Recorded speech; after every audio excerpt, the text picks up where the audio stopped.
As you can see, this monster has still not taken his eye off us, and in fact, the eye is projected to develop right on top of us as a potential tropical storm or Category 1 hurricane. And as many of you may remember, just a short couple of weeks ago when Hurricane Otis went from a tropical storm to a Category 5 hurricane in 12 hours, so needless to say, this latest monster has our attention.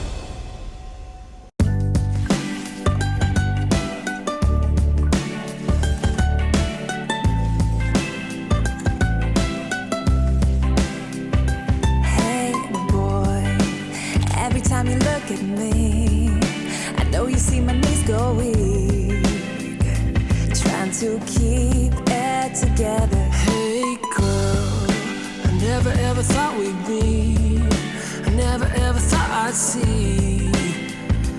Then I saw your smile. Oh, we can go across the oceans and see the world tonight. Oh, say hello to the mountains and watch the new sunrise. But no matter what the country, the city, the street, by land or by sea, together forever is my favorite place to be.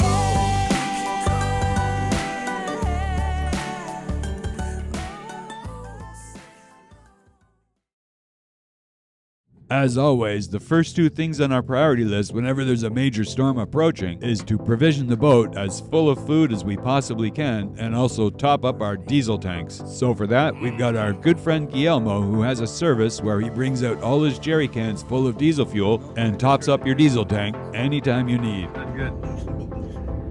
So just under 50 gallons. Yeah, all these will go to JP's next time. The sound is the tank floating? No, you heard that pop? Up and down.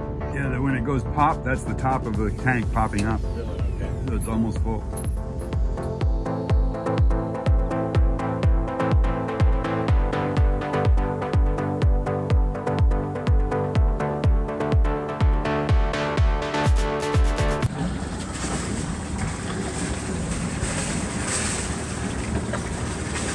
At least we know, so I can probably rig the alternators around half power also if we need the power until we need to get the batteries topped up.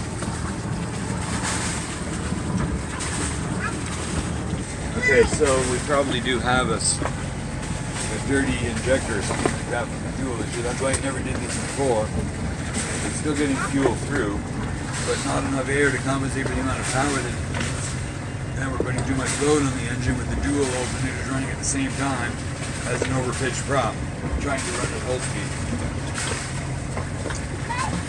So we're going to have to regulate the alternators manually.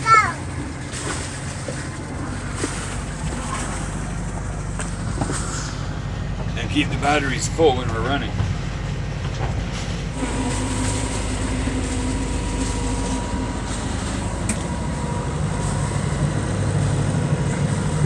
RPMs, no smoke.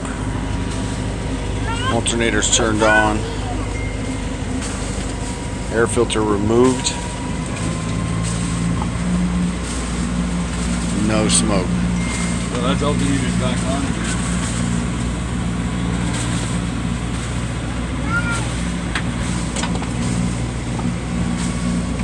The difference might also be the air filter. You think it might be just suffocating it? No, there's the black smoke. Oh, little puffs. Yep. So it's definitely a combination of the two. Okay, well, at least we know. Okay, so we have figured out that part of our problem is dirty injectors. Okay, so we're overloading the engine. We got too much power from the alternators and an overpitched propeller at the same time, but we used to run that before and never had black smoke. But now, of course, it's been accumulating, so over time we also had that algae problem in the fuel, if you remember. So we need to get all the dirt out of the injectors because we've been using the engine predominantly for charging. So, of course, that puts about a half load on the engine. Like typically I run it at about 1400 RPM, which is producing 40 to 45 horsepower capability.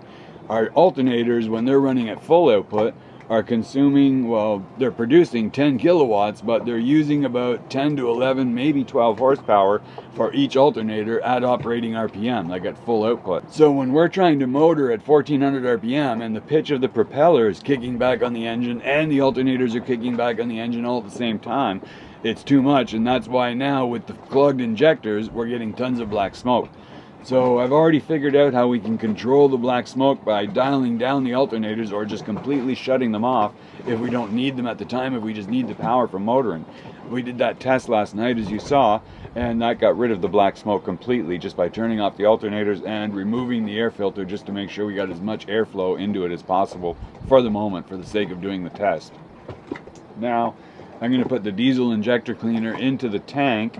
We're going to do two things. This one can will treat 20 gallons, so I'm going to put it all into that 5-gallon tank there, which I've already put 3 of these in, so I'm putting 4 in because that's what we've got, and that'll treat the whole tank because we just filled it up, so it's almost full. So that should be plenty. And then we're going to run one of these through the Raycor filter directly into the engine. So we're going to put this right into the fuel filter, use it as fuel for the engine, run it through. And I talked to the Beta Marine. It was great that they got back to me so fast. I want to thank Beta Marine for their immediate support. As soon as I messaged them and told them we had an issue and we were on a very short timeline and what was happening, they were back to me within hours. And I can't thank you enough, especially to Keith Dykes. Thank you so much, sir. I really appreciate knowing that Beta Marine is there for us when we need you. So thanks again. But he affirmed that yes, it was okay to use this and it should help resolve that issue. If it's really deep and it still has a problem after that, then we might have to have somebody remove the injectors and do a physical cleaning. But ever since we had that fuel issue with the algae, we've been putting biocide and stabilizer in the fuel tank, and that should resolve the problem long term. But we still have residual that we need to clean up. So that's what we're starting with today. So I've already put the 3 tanks in, the 3 bottles. I'm just going to add the 4th one now.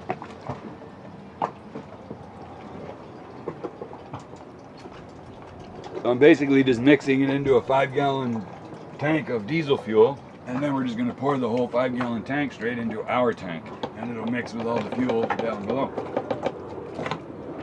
Okay. We've got our tube. Let's see, just give it a little mix. I'm sure it's fine, but I'll make sure everything is well mixed before it goes in the tank.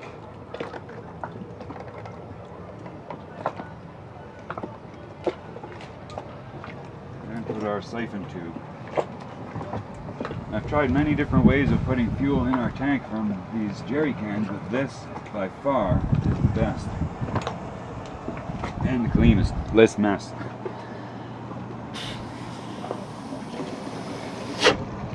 And that's it. Presto. Yep, it works perfect.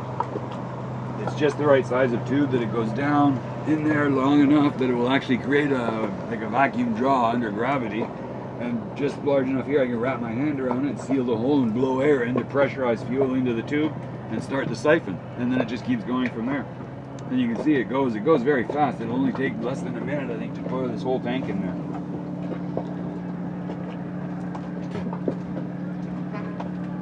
Of course, diesel fuel tastes like shit. Too bad they don't make bubble gum taste like that, right? Yeah, and you just heard that pop under you again? Yep. That's the diesel tank, meaning that it's almost full. Always hear that as soon as the diesel fuel hits the top of the tank, because the tank is stainless steel and it will sag when it's not full. When the fuel fills up, it hits it and it goes pop. Got it. And then we're within usually about 2 gallons of being full. We're just watching the valve here for when it fills up, and then we're good. So this one might make it, maybe not sure. I guess only the lucky folks have tanks to talk to them. Man, the tank's got to be so close. Yep, oh perfect. It's just coming up there now. Look at that.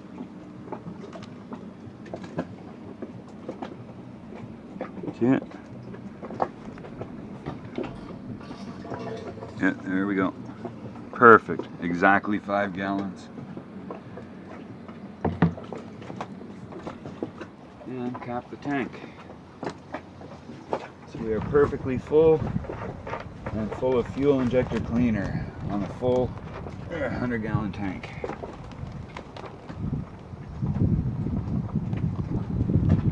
Okay, so we'll take this one jerry can back to the marina, top it up again, and then, oh shit, Good catch. and then put it back in storage. Cat-like reflex. And we are good to go. Sweet.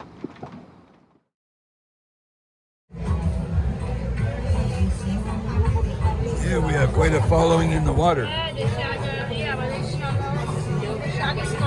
Where'd the shark go? Whoa, it's like piranha.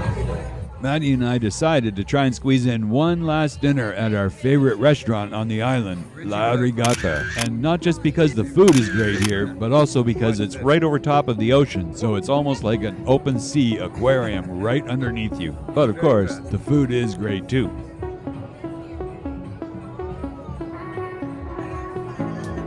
Yeah, where'd the sharks go? The sharks will be out because of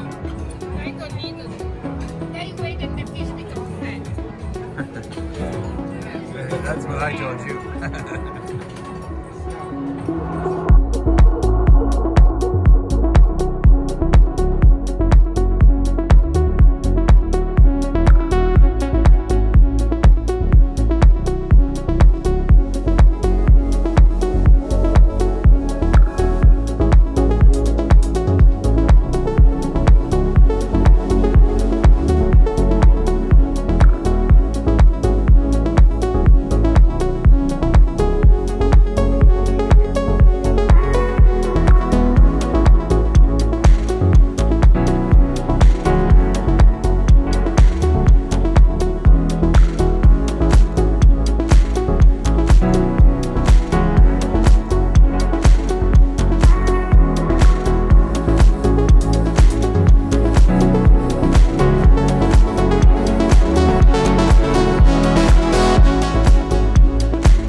Sometimes you don't get a whole lot of opportunity to make plans in advance.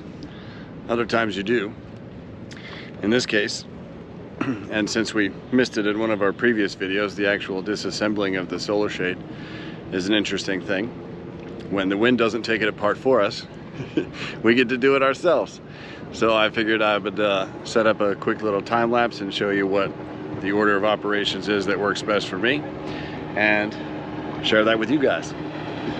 Yeah. And the passers-by. Viva Colombia.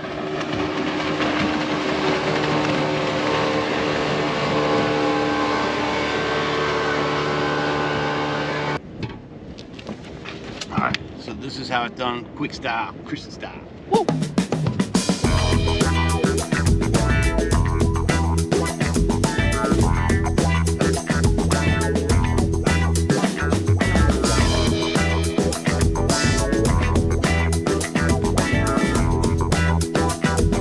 As you know, we've been awaiting the test results from this fabric that definitely isn't the best. Soon to be replaced. But wanted to show you that in the process of removing the shade with this other material, there are a couple little challenges, like said duct tape, which is required to keep the tearing fabric from removing itself from the pole in a significant wind. So, pardon my break from quickness to remove the tape. Be right back.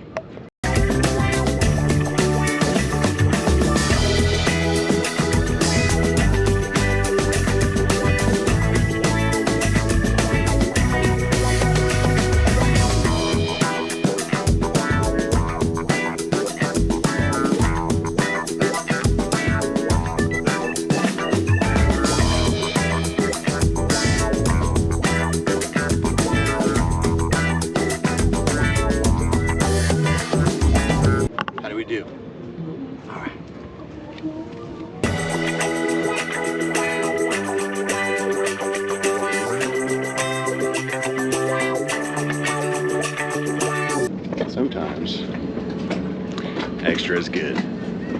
All right now. So I know it's hard to believe that you could ever run out of appreciation or gratefulness for wonderful things. And I would agree with you, I certainly can. And so I just want to tell you a little story. I just got done cooking a ocean yellowtail, a beautiful, tasty, sought-after fish that is widely known in different regions. And really excited. I did fresh basil, I did some chopped garlic, a little bit of butter, you know, simple Italian herbs. Really excited about eating it. I roasted it with some fresh red peppers on the grill, and I was thinking about, you know, what else we could have with it, etc. So I'm sitting on the bow and I'm enjoying the beautiful sunset that's about to occur, and I'm thinking to myself, what else could I possibly have with this fish? And then our good friend Alvaro comes up and says, hey, you guys, what would you think if I gave you a fresh, beautiful ocean yellowtail for dinner? Literally caught about 5 minutes ago, maybe 10. Okay, 20. Serious boat ride from where they come on the reef. But man, I'm telling you, look at this gorgeous fish. This is as fresh as it gets.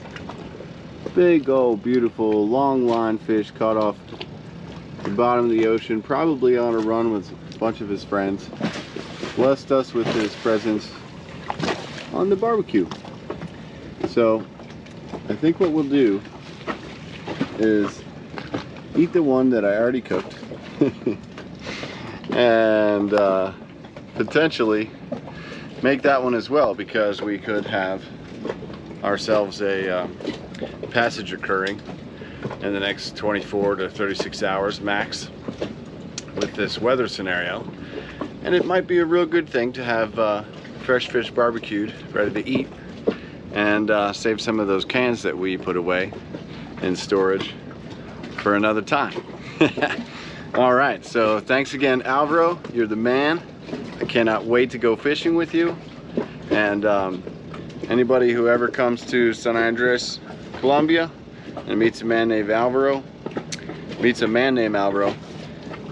tell him his brother Christian says hi, and big up to Brooklyn. Just focus on the happy stuff.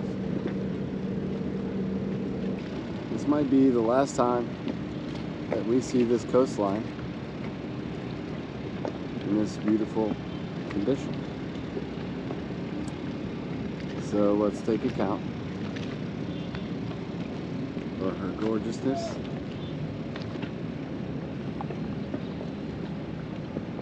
And if something goes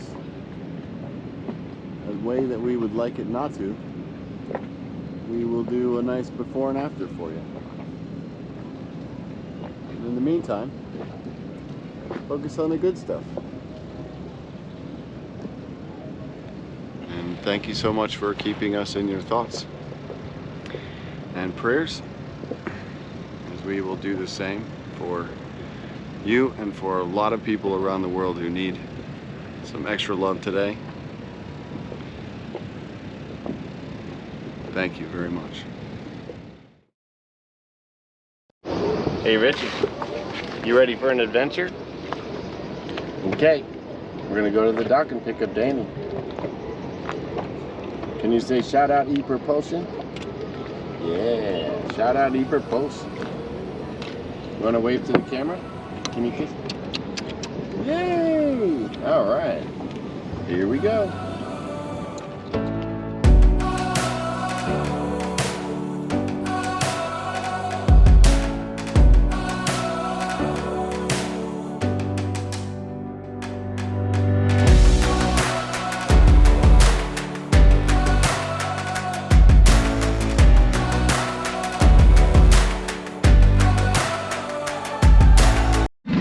Richie, you gonna dock us, buddy?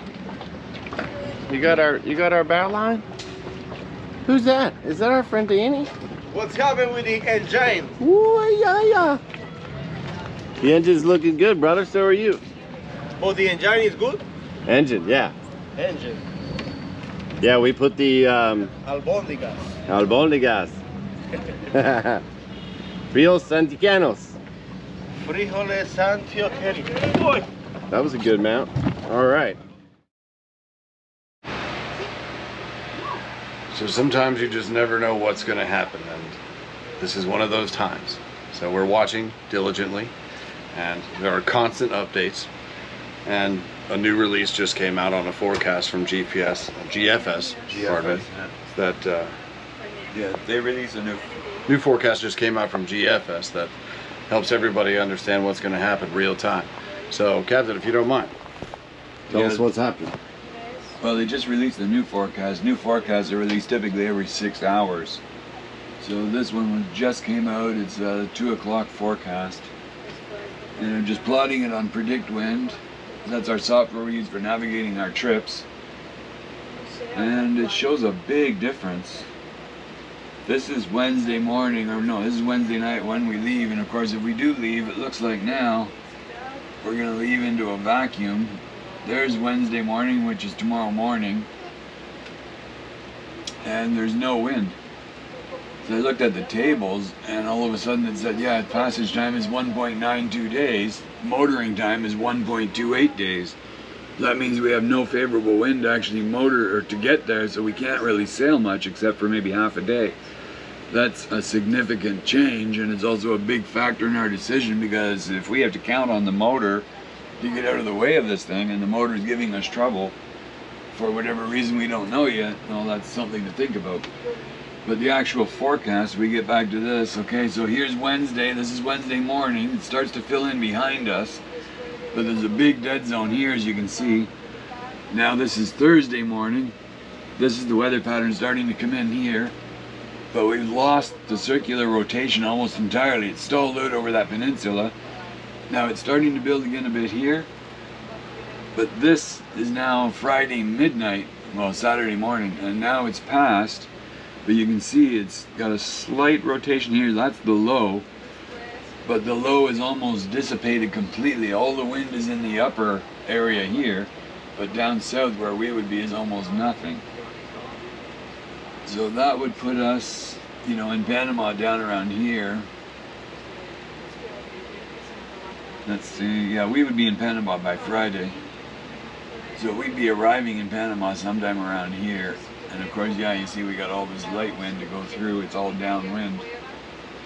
So we're just weighing these options now. But there'll be another forecast released at midnight tonight. So we'll wait and see what that one brings, and then again in the morning.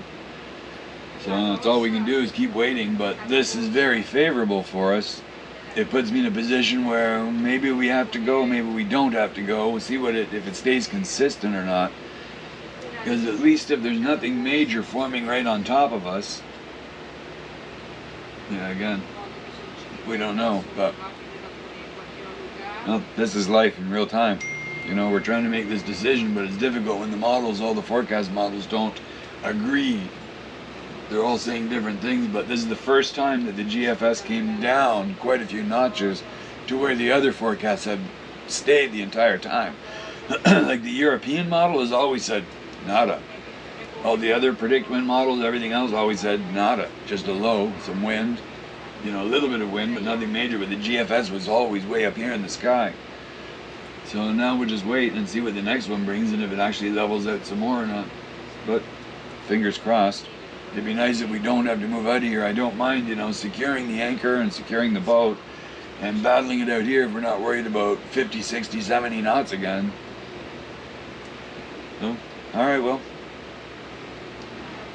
keep you posted. That's all I can do. I'm keeping myself posted, so I'll let you guys know how we make out. But at this point, it's undecided. Exactly. Hopeful and prepared. Is a step favorable. I mean, undecided is better than saying we definitely have to leave. So, but now we continue to wait and just see what it does over the next, well, let's say, yeah, 12 to 15 hours before we decide if we're actually going to leave or not. And we're staying in touch with everybody around us. And Yeah, we've been talking to the other boats and seeing what their consensus is, because there's a lot of mixed information going around, so we'll see what everybody's decision is later on. We'll talk to them again tonight and again in the morning, and then go from there. So we'll keep you posted, but thanks for thinking of us. It's working. cheers.